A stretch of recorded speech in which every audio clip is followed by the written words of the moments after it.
धन्यवाद दोस्तों। जैसा कि कंप्यूटर में आप अध्ययन कर रहे थे, आपने सॉफ्टवेयर के बारे में भी पढ़ा है और हार्डवेयर के बारे में भी पढ़ा है। आज उसी के क्रम में आगे बढ़ते हुए स्पेशल आज हम सॉफ्टवेयर के बारे में अध्ययन करेंगे, जो कि आप देख रहे हैं कि सर्वप्रथम हम कंप्यूटर सॉफ्टवेयर के बारे में अध्ययन करेंगे। तो जो कंप्यूटर होता है और जो कंप्यूटर चलता है, आप जानते हैं कंप्यूटर एक्चुअली हमारा तो हार्डवेयर ही है, लेकिन उसमें जो चलता है वो सॉफ्टवेयर चलता है। तो पहले हम समझेंगे कि सॉफ्टवेयर होता क्या है। तो कहा जाता है बहुत संक्षिप्त में कि जो प्रोग्रामों का समूह होता है उसको सॉफ्टवेयर कहा जाता है। अर्थात जो प्रोग्राम होता है और जो हम कंप्यूटर में चलाते हैं वही सॉफ्टवेयर होता है।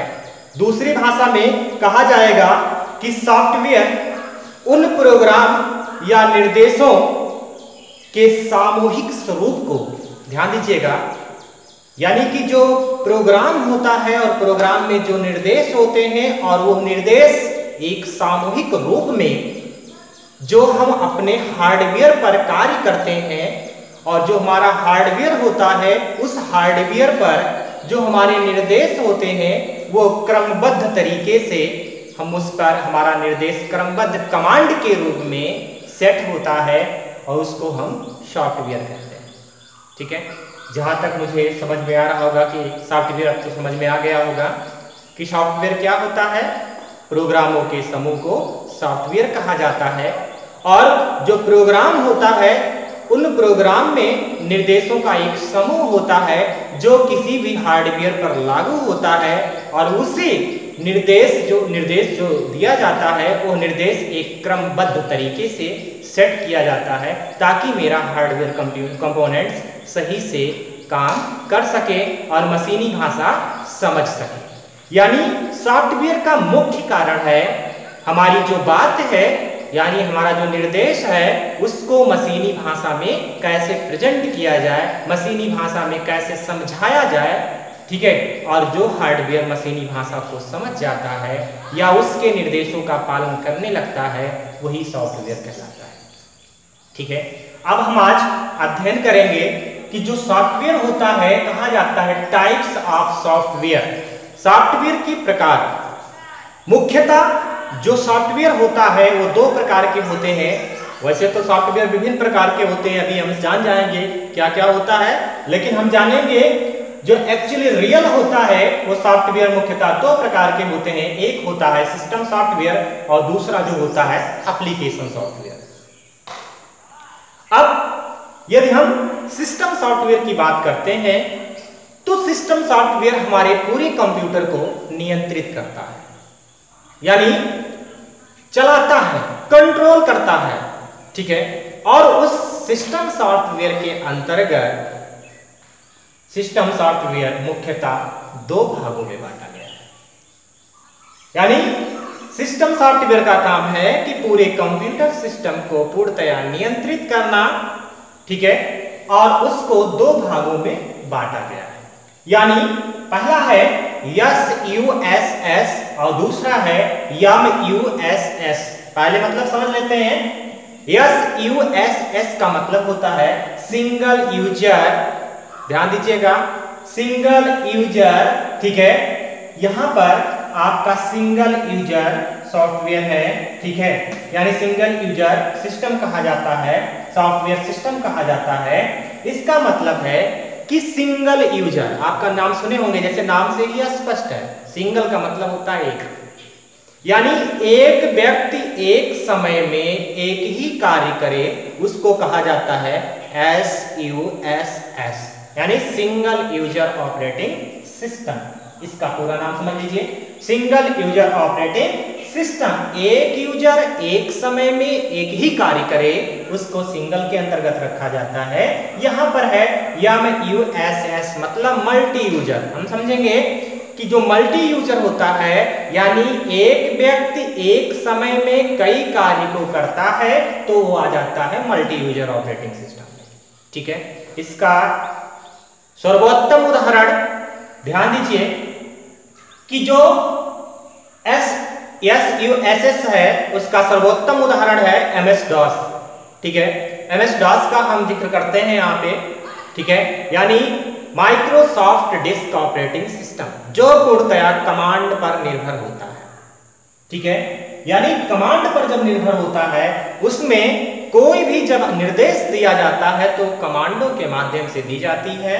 और हमारा पूर्णतया MS DOS पर यदि हम काम कर रहे हैं तो एक समय में हम एक ही कार्य कर रहे हैं। और यदि हम MUSS की बात करते हैं, मल्टी यूजर ऑपरेटिंग सिस्टम की बात करते हैं, तो बताया गया है कि एक समय में कई कार्य को करना मल्टी यूजर ऑपरेटिंग सिस्टम के अंतर्गत आता है। ठीक है, ध्यान दीजिएगा, मल्टी यूजर ऑपरेटिंग सिस्टम के अंतर्गत आता है। तो जैसे इसका एग्जांपल हम मान लेते हैं, आपका विंडोज है, तो आप ध्यान दीजिए विंडोज तो दोनों चीजों पर आधारित होता है, सिंगल यूजर ऑपरेटिंग सिस्टम पर भी आधारित है और दूसरा मल्टी यूजर ऑपरेटिंग सिस्टम पर भी आधारित है, जिसको सिंगल यूजर में CLI कहा जाता है। ठीक है, यानी कमांड लाइन इंटरफेस भी बोला जाता है। और MUSS यानी मल्टी यूजर ऑपरेटिंग सिस्टम में आपका विंडोज जो है, विंडोज को जो सपोर्टिंग फाइल होती है, ध्यान दीजिए विंडोज का जो सपोर्टिंग फाइल होता है वो MS DOS होता है। यानी यदि MS DOS विंडोज में ना रहे तो विंडोज वर्क नहीं कर पाएगा। यानी हम समझ सकते हैं कि देखिए एक MS DOS का जो प्रभाव है विंडोज पर कितना बड़ा प्रभाव है। ठीक है, यानी विंडोज के जितने भी ऑप्शंस होते हैं, जो भी कार्य होता है, वो MS DOS उसको सपोर्ट करता है, मदद करता है। ठीक है, तभी विंडोज पर कार्य हम आसानी से कर ले जाते हैं। ठीक है, इसमें बहुत मल्टी यूजर के एग्जांपल में आप समझ सकते हैं, विंडोज है, लाइनक्स है। ठीक है, ये सब मल्टी यूजर है। ठीक है, आगे चलकर जब हम बात करते हैं और दूसरी भाषा में इसको समझ सकते हैं, दूसरे शब्दों में कहा जाता है कि जो सॉफ्टवेयर ऑपरेटिंग सिस्टम के साथ में ऑलरेडी जुड़े होते हैं। ठीक है, ध्यान दीजिएगा, ऑपरेटिंग सिस्टम, यहां पर हमारे कंप्यूटर में ऑपरेटिंग सिस्टम की बहुत बड़ी भूमिका है। ध्यान दीजिएगा, हम बहुत बात करते हैं कि हमारा ऑपरेटिंग सिस्टम क्या होता है, ऑपरेटिंग सिस्टम का महत्व क्या है। तो आप जान लीजिए कि ऑपरेटिंग सिस्टम का महत्व क्या होता है। कहा जाता है कि an operating system is a collection of the program that controls computer system and user.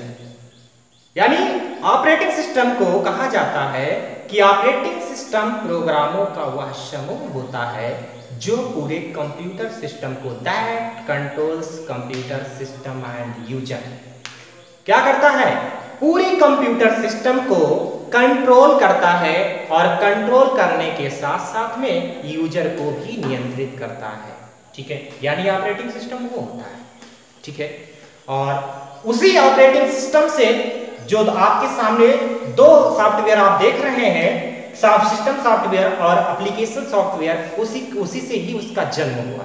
हम ऐसे समझेंगे कैसे कि जो ऑपरेटिंग सिस्टम में जब हम ऑपरेटिंग सिस्टम को तैयार करते हैं, बनाते हैं, तो बनाने के दौरान क्या होता है कि उस ऑपरेटिंग सिस्टम में कुछ सॉफ्टवेयर ऑलरेडी जुड़े होते हैं, क्योंकि आपने पढ़ा है an operating system is a collection of the program. ध्यान दीजिए, उसमें छोटे छोटे प्रोग्रामों का कलेक्शन होता है, जुड़ा होता है। ठीक है, और वो छोटे छोटे प्रोग्राम जो ऑपरेटिंग सिस्टम के साथ में पहले से जुड़े होते हैं, यानी जो जुड़े होते हैं, उसको कहा जाता है सिस्टम सॉफ्टवेयर। ऐसे समझ लो कि ऑपरेटिंग सिस्टम के साथ में जो सॉफ्टवेयर जुड़ा होता है उसको सिस्टम सॉफ्टवेयर, और जो सॉफ्टवेयर ऑपरेटिंग सिस्टम के साथ में नहीं जुड़ा होता है उसको एप्लीकेशन सॉफ्टवेयर। एक ही टॉपिक्स है, पर आंसर इसका हाँ और ना में है। यदि यस है तो सिस्टम, यदि नो है तो एप्लीकेशन। सीधा समझो। अब हम आपको सिस्टम सॉफ्टवेयर के कुछ एग्जाम्पल बता दे रहे हैं। ठीक है, उदाहरण के तौर पे जैसे आपने नाम सुना है नोटपैड का। नोटपैड क्या है, एक सिस्टम सॉफ्टवेयर है। आपने वर्डपैड का नाम सुना, वर्डपैड क्या है, एक सिस्टम सॉफ्टवेयर। आपने कैलकुलेटर का नाम सुना, कैलकुलेटर भी एक सिस्टम सॉफ्टवेयर। टेंट भी आपका system software, internet explorer system software है। अब आप ध्यान दीजिए, कुछ गेम्स हैं जो सिस्टम सॉफ्टवेयर होते हैं, जो हम पहले ऑपरेटिंग सिस्टम को जब हम इंस्टॉलेशन करते हैं तो ये सब सॉफ्टवेयर स्वतः हो जाते हैं, स्वतः इंस्टॉल हो जाते हैं, ठीक है। और जो स्वतः हो जाते हैं वही तो आपका सिस्टम सॉफ्टवेयर है, ठीक है। सिस्टम सॉफ्टवेयर के अंतर्गत मुख्यतः आपका सबसे पहला जो आता है वो ऑपरेटिंग सिस्टम, ठीक है। अब दूसरा हम बात करते हैं एप्लीकेशन सॉफ्टवेयर की। कहा जाता है एप्लीकेशन सॉफ्टवेयर में कि जब कोई उपयोगकर्ता यानी यूजर अपनी आवश्यकता अनुसार किसी सॉफ्टवेयर को अपने कंप्यूटर में इंस्टॉल करता है। यहां पर हम कंप्यूटर पढ़ा रहे हैं तो ध्यान दीजिएगा, कंप्यूटर का ही जिक्र नहीं करेंगे क्योंकि हम विभिन्न ऐसे इलेक्ट्रॉनिक डिवाइसेस की बात करते हैं जिसमें हम मोबाइल्स का प्रयोग करते हैं। मोबाइल्स में आपने बहुत सारे ऐप्स को डाउनलोड किया होगा, बहुत सारे ऐप्स को आपने रिमूव किया होगा, यानी जो हम इंस्टॉल करते हैं, जो हम उसमें अपने ऐप्स को अपने मोबाइल में डालते हैं तो उसको इंस्टॉलेशन बोलते हैं, जब हटाते हैं तो अनइंस्टॉल बोलते हैं। यानी यदि इसको टेक्निकल फॉर्मेट में कंप्यूटर से जोड़ते हैं तो इसको यहां पर एक नया नाम की उत्पत्ति होती है जिसको ऐड कहा जाता है, जब जोड़ते हैं, और जब हटाते हैं तो रिमूव कहा जाता है, ठीक है। तो चर्चा कर लेते हैं एप्लीकेशन पर। एप्लीकेशन जो होता है यानी जब कोई आवश्यकता अनुसार कोई यूजर अपने सिस्टम में किसी भी सॉफ्टवेयर का इंस्टॉलेशन करता है तो वो एप्लीकेशन सॉफ्टवेयर कहलाता है। जैसे उसको आवश्यकता है कि मुझे कोई अच्छा सा काम करना है, कुछ मुझे डीपीएस करना है, या कुछ मुझे ग्राफिक्स कल बनाना है, या मुझे कोई डिक्शनरी की जरूरत है, ठीक है, या मुझे क्रोम की जरूरत है, गूगल फायरफॉक्स की जरूरत है। बहुत सारे ऐसे ऐप्स हैं जिसको जरूरत पड़ती है, ठीक है, और वो अपने सिस्टम में डाल रहा है, ठीक है, अपने उस डिवाइस कंपोनेंट में इंस्टॉलेशन कर रहा है क्योंकि उसको आवश्यकता है, तो वो हो जाता है एप्लीकेशन सॉफ्टवेयर, ठीक है। अब हम थोड़ा सा चर्चा करते हैं आगे चलकर। देखिए टाइप्स ऑफ सॉफ्टवेयर में आपने देखा कि सिस्टम सॉफ्टवेयर और एप्लीकेशन सॉफ्टवेयर, यहां पर डिफाइन किया गया कि सिस्टम सॉफ्टवेयर को दो भागों में बांटा गया, SUSS और दूसरा MUSS। अब हम एप्लीकेशन की बात करते हैं, एप्लीकेशन सॉफ्टवेयर को भी दो भागों में डिवाइड किया गया है। देखिए जिस प्रकार से हमने सिस्टम सॉफ्टवेयर को दो भागों में डिवाइड किया, सिंगल यूजर ऑपरेटिंग सिस्टम में और दूसरा मल्टी यूजर ऑपरेटिंग सिस्टम में, ठीक उसी प्रकार से हमने डिफाइन किया कि जो एप्लीकेशन सॉफ्टवेयर होता है उसमें सॉफ्टवेयर पैकेज होता है पहला नंबर, और दूसरा होता है लैंग्वेज। अब आप ध्यान दीजिएगा, kinds of application it is two types, यानी सॉफ्टवेयर पैकेज और दूसरा लैंग्वेज। अब हम सॉफ्टवेयर पैकेज की बात करते हैं। सॉफ्टवेयर पैकेज होता क्या है तो जान लीजिए कि सॉफ्टवेयर पैकेज का मतलब होता है कि कुछ सॉफ्टवेयर ऐसे होते हैं कि जो उसके अंग ऑलरेडी उसमें जोड़ दिए जाते हैं, कुछ जुड़े होते हैं, वो सॉफ्टवेयर पैकेज के अंतर्गत आता है। जैसे आप ध्यान देंगे सबसे पहले DBMS, यहां पर देखिए DBMS का मतलब होता है यहां पर डाटाबेस मैनेजमेंट सिस्टम। DBMS का मतलब डाटाबेस मैनेजमेंट सिस्टम। आज आप लोग अध्ययन करते हैं MS एक्सेस का, ध्यान दीजिएगा। MS एक्सेस का हम जिक्र करते हैं तो MS एक्सेस में बताया जाता है कि जो MS एक्सेस होता है स्पेशल, वो DBMS के लिए ही बना हुआ है, ठीक है। किसी भी डेटाबेस को स्टोर करने के लिए इसमें बहुत प्रकार की डेटाबेस स्टोर होते हैं। ठीक उसी प्रकार से सॉफ्टवेयर पैकेज के अंतर्गत बात करते हैं तो आपका आता है स्प्रेडशीट। स्प्रेडशीट क्या होता है? अकाउंटेंसी। ध्यान दीजिए, अकाउंटेंसी यहां पर बोला जाएगा, और अकाउंटेंसी का मतलब होता है जिसको हम कहते हैं स्प्रेडशीट को दूसरे नाम से और जानते हैं MS एक्सेल के नाम से, ठीक है। और आपको पता होना चाहिए कि MS एक्सेल मिलता कहां है और होता कहां है ये, तो ध्यान दीजिए MS एक्सेल जो होता है MS ऑफिस में के एक अंग है। आपने देखा होगा कि एमएस ऑफिस जो होता है, इस एमएस ऑफिस के अंतर्गत छोटे छोटे प्रोग्राम्स होते हैं, जैसे MS Word, MS Excel, MS PowerPoint, MS Access, MS Notebook, ठीक है, नोटबुक, ठीक है। इस प्रकार से आपने देखा होगा कि इसके एमएस ऑफिस के अंग हुए, ठीक है। तो उसी अंग में लिया गया है स्प्रेडशीट, ठीक है, जो स्प्रेडशीट का प्रयोग अकाउंटेंसी के लिए करते हैं, एक्सेल में प्रयोग करते हैं। और नेक्स्ट आपका है डीपीएस। डीपीएस का मतलब होता है डेस्कटॉप पब्लिशिंग सिस्टम सॉफ्टवेयर। ध्यान दीजिए, DPS stand for desktop publishing software. यानी जब हम कभी किसी टेक्स्ट बुक को लिखते हैं या कोई मॉडल बनाते हैं तो हम डीपीएस के अकॉर्डिंग करते हैं, ठीक है। अब यहाँ पर है next graphical software, graphics software. जैसे ग्राफिक्स सॉफ्टवेयर में बहुत सारे सॉफ्टवेयर ऐसे हैं, जैसे प्रथम नंबर पे जब हम लेते हैं कोरल ड्रा, आपने कोरल ड्रा का नाम सुना होगा। कोरल ड्रा जो होता है एक ग्राफिकल सॉफ्टवेयर होता है, ग्राफिक्स के अंतर्गत होता है, जिसके माध्यम से हम अच्छे अच्छे चित्रों को बना सकते हैं, अच्छे अच्छे पोस्टरों को तैयार कर सकते हैं, जो कि किसके माध्यम से, कोरल ड्रा के माध्यम से, ठीक है।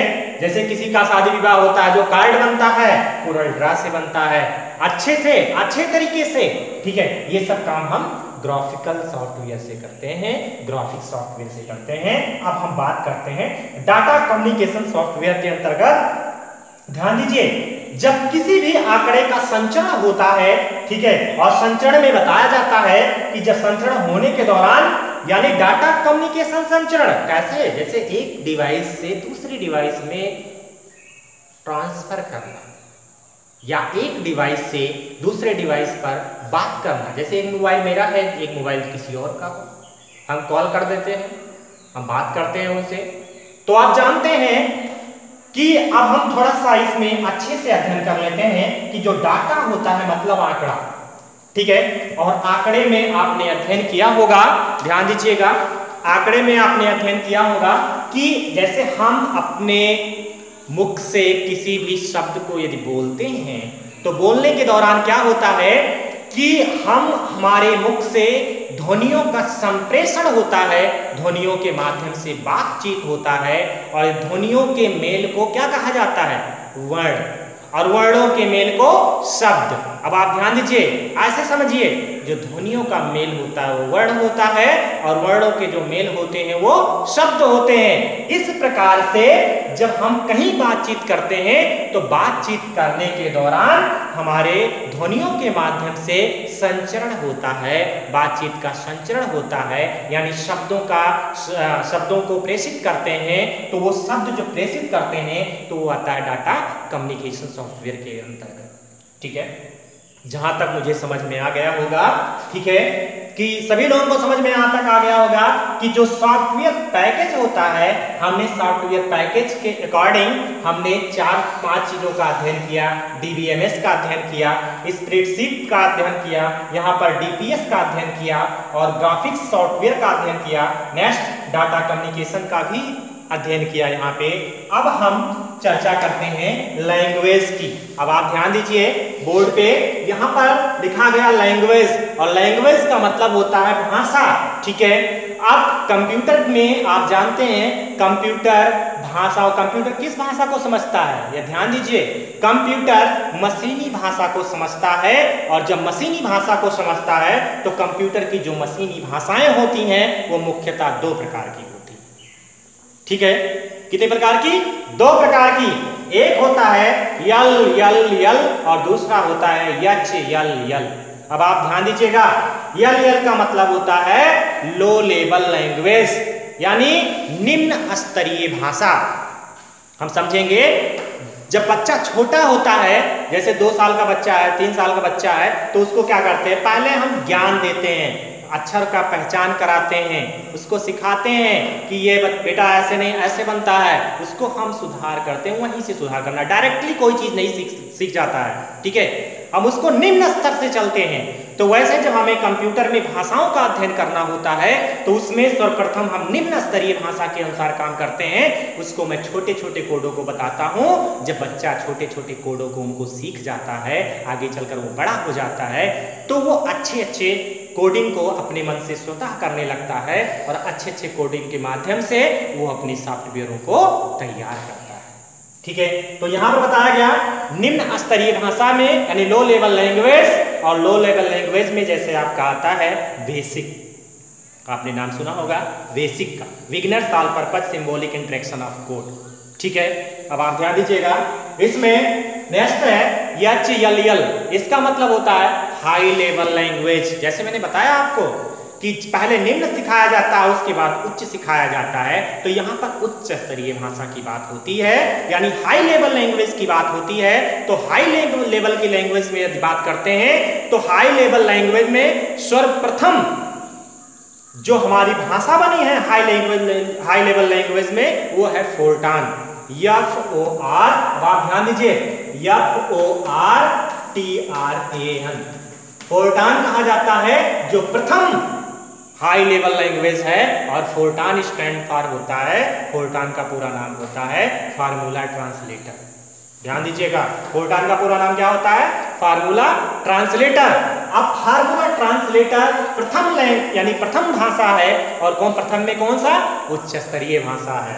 ठीक है, अब हम चर्चा करते हैं आगे चलकर। यहां पर देखा आपने कि लैंग्वेज को दो भागों में डिफाइन किया गया है। प्रथम हुआ लो लेवल लैंग्वेज और दूसरा हो गया हाई लेवल लैंग्वेज। और अब क्या करते हैं, यहां पर हाई लेवल लैंग्वेज को डिफाइन किया गया दो भागों में, यानी कि जो ये भाषा है हाई लेवल लैंग्वेज में दो प्रकार की, एक हो गया प्रॉब्लम्स और नाइटेड लैंग्वेज, और दूसरा हो जाता है स्पेशल पर्पज लैंग्वेज। ठीक है, यानी स्पेशल पर्पज लैंग्वेज प्रॉब्लम्स और नाइटेड लैंग्वेज के अंतर्गत हमें समस्याएं जो होती हैं वो समस्याएं दो प्रकार की होती हैं। ठीक है, एक तो हम बिजनेस करते हैं और दूसरा साइंटिफिक कोई रिसर्च करता है। हम पढ़ाई करते हैं तो पढ़ाई भी बिजनेस के अंतर्गत आता है। ठीक है, एक कॉमर्शियल के अंतर्गत आता है। ध्यान दीजिए, तो यानी बिजनेस है, हम कोई भी व्यवसाय करते हैं, यानी बिजनेस पर्पज मतलब व्यवसाय की दृष्टि से यदि हम कोई काम करते हैं तो वहां भी हमें समस्याएं होती हैं, और यदि हम कहीं कोई चीज का रिसर्च कर रहे हैं तो वहां भी मुझे समस्याएं होती हैं। तो जब समस्याएं ऐसी समस्याएं आपको होती हैं तो वो समस्याएं आपको माना जाता है प्रॉब्लम्स और नाइटेड लैंग्वेज के अंतर्गत, जिसमें विभिन्न तरीके से जैसे आप काम कर रहे हैं उस काम के अकॉर्डिंग समस्याएं उत्पन्न होती हैं। इसलिए इसको यहाँ पर ऐसे डिफाइन नहीं किया जा सकता, ये प्रॉब्लम्स देख को डिफाइन किया जाता है।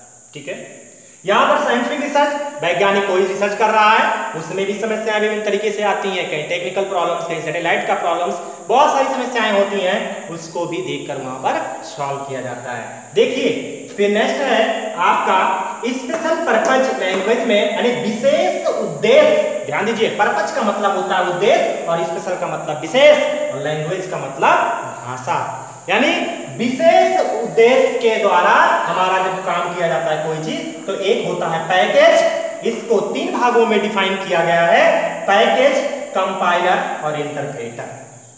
ठीक है, अब आप ध्यान दीजिएगा कि आप अध्ययन कर रहे हैं स्पेशल पर्पज लैंग्वेज में। ठीक है, आप स्पेशल पर्पज लैंग्वेज के अकॉर्डिंग हमने बताया कि इसमें तीन प्रकार के होते हैं, यानी पैकेज, और उसके बाद कंपाइलर, उसके बाद इंटरप्रेटर। अभी आपने पैकेज का अध्ययन कर लिया है, और पैकेज का अध्ययन करने के दौरान बताया गया, जैसे इस प्रकार से यहाँ पर पैकेज का नाम सुन रहे थे, वैसे ठीक पैकेज वहां पे है। अब मुझे समझना है compiler. Compiler it is most important, compiler and interpreter. ठीक है, यदि हम लैंग्वेज में बात करते हैं तो लैंग्वेज में कंपाइलर का जो कार्य है, यानी काम के आधार पर कंपाइलर को दो भागों में डिफाइन किया गया है कि यदि कोई भी यूजर, कोई भी प्रोग्रामर अपने भाषा को, अपने प्रोग्राम को, अपने निर्देश को वो लिखता है, तो पहला नंबर उसको कंपाइलर जांच करता है। क्या करता है? जांच। यानी काम के आधार पे हमने बताया आपको कि कंपाइलर दो प्रकार से डिफाइन किया गया है, कंपाइलर को दो भागों में बांटा गया है। एक तो हो गया जांच करना, ठीक है, कि आप काम क्या कर रहे हैं। दूसरा होता है व्याकरण का जांच करना और त्रुटियों को सही करना।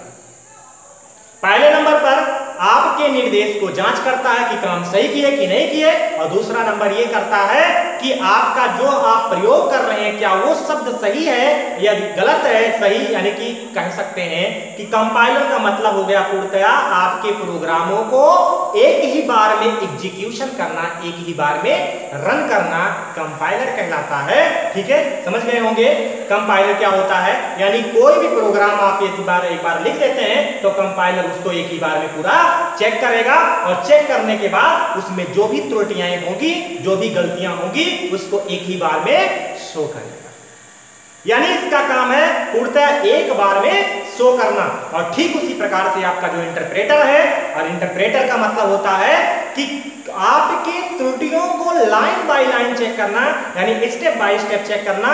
ऐसे समझ सकते हैं कि यदि हम कोई काम कर रहे हैं तो जो भी शब्द लिख रहे हैं आपका तुरंत गलती है तो तुरंत शो करेगा। यदि हम इंटरप्रेटर चेक करते हैं, इंटरप्रेटर के माध्यम से किसी भी प्रोग्राम्स को चेक करते हैं तो त्रुटियों को स्टेप बाय स्टेप चेक करता है और कंपाइलर एक ही बार में एग्जीक्यूशन करना है। दोनों में फर्क यही है, इंटरप्रेटर एक एक करके इंडिविजुअल फॉर्म में, और लेकिन कंपाइलर एक ही साथ। ओके, अब हम चर्चा करते हैं कि ये आपने अध्ययन किया टाइप्स ऑफ सॉफ्टवेयर के अंतर्गत। एक बार हम पुनः इसको आपके सामने क्लासिफिकेशन जो हमने किया है वो आपको एक बार पुनः समझा देते हैं कैसे कैसे हुआ है।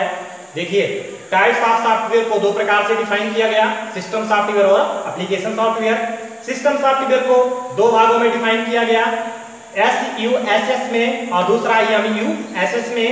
और उसके बाद एप्लीकेशन सॉफ्टवेयर को दो भागों में डिफाइन किया गया, जिसमें सॉफ्टवेयर पैकेज माना गया और दूसरा आपका लैंग्वेज को दो भागों में डिफाइन किया गया, लो लेवल लैंग्वेज और हाई लेवल लैंग्वेज।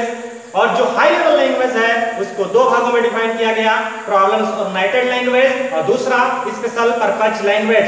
अब आप ध्यान देंगे, जो प्रॉब्लम्स ओरिएंटेड लैंग्वेज है उसको दो भागों में डिफाइन किया गया, बिजनेस प्रॉब्लम्स और दूसरा साइंटिफिक प्रॉब्लम्स। और उधर जो आपने अध्ययन किया स्पेशल पर्पज लैंग्वेज में आपने अध्ययन किया होगा पैकेज, कंपाइलर और इंटरप्रेटर। तो हमने एक किसका अध्ययन कर रहे थे, टाइप्स ऑफ सॉफ्टवेयर। ठीक है, अब हम अध्ययन करेंगे पार्ट ऑफ कंप्यूटर सॉफ्टवेयर के बारे में। ठीक है, ध्यान दीजिए, पार्ट ऑफ कंप्यूटर सॉफ्टवेयर। ठीक है, यानी कंप्यूटर सॉफ्टवेयर के जो भाग हैं उसके बारे में चर्चा करेंगे। बहुत ज्यादा विस्तृत चर्चा नहीं करेंगे क्योंकि विस्तृत चर्चा करने के बाद आपका वीडियो लॉन्ग हो जाएगा, बड़ा हो जाएगा और आपको देखने में भी समस्याएं होंगी। ध्यान दीजिएगा, आपके कंप्यूटर सॉफ्टवेयर के जो भाग हैं मुख्यतः चार भागों में बांटा गया है। पहला नंबर सिस्टम सॉफ्टवेयर, दूसरा एप्लीकेशन सॉफ्टवेयर। अब आप थोड़ा सा चर्चा करेंगे सिस्टम सॉफ्टवेयर के अंतर्गत जो इसके फंक्शंस हैं, फंक्शन के आधार पर, कार्य के आधार पर सिस्टम में, ध्यान दीजिए, जब सिस्टम सॉफ्टवेयर में हम कार्य को देखते हैं, किसको देखते हैं, फंक्शंस ऑफ वर्क। ठीक है, यानी हम कार्य को देखते हैं और कार्य को देखते किस प्रकार से है कि सिस्टम सॉफ्टवेयर के अंतर्गत कौन कौन से कार्य हो रहे हैं, कौन कौन सॉफ्टवेयर तैयार कर रहे हैं, ठीक है, कैसे कर रहे हैं, इन सब का कार्य जो है देखने का सिस्टम सॉफ्टवेयर से किया जाता है। और एप्लीकेशन तो आप समझ रहे हैं, जो आप अपनी आवश्यकता अनुसार काम करते हैं। अब हम चर्चा करते हैं, यहाँ पर थोड़ा सा इंपॉर्टेंट है एग्जाम की दृष्टि से, प्रतियोगिताओं के दृष्टि से, जैसे कह सकते हैं यूटिलिटी सॉफ्टवेयर, बहुत चर्चे में है यूटिलिटी सॉफ्टवेयर। यूटिलिटी सॉफ्टवेयर होता क्या है पहले हम समझेंगे। यूटिलिटी सॉफ्टवेयर का दूसरा नाम सर्विस सॉफ्टवेयर है। क्या है, अभी आपको नया शब्द मिल रहा है यहाँ पर। यूटिलिटी सॉफ्टवेयर को सर्विस सॉफ्टवेयर भी कहा जाता है। और यूटिलिटी सॉफ्टवेयर में ये काम किया जाता है किसी भी चीज का मरम्मत करने के लिए, रिपेयरिंग करने के लिए, ठीक है, जैसे आप कहते हैं रिस्टोर करते हैं, बहुत सारे नाम देते हैं, यानी कि पुनः उसको नए तरीके से बनाते हैं। ये काम होता है यूटिलिटी के अंतर्गत। और यूटिलिटी में हमने आपको एग्जांपल दिया, जैसे पहला नंबर है फाइल मैनेजर, दूसरा नंबर है सॉर्ट, तीसरा नंबर है लोडर और चौथा नंबर है टेक्स्ट एडिटर।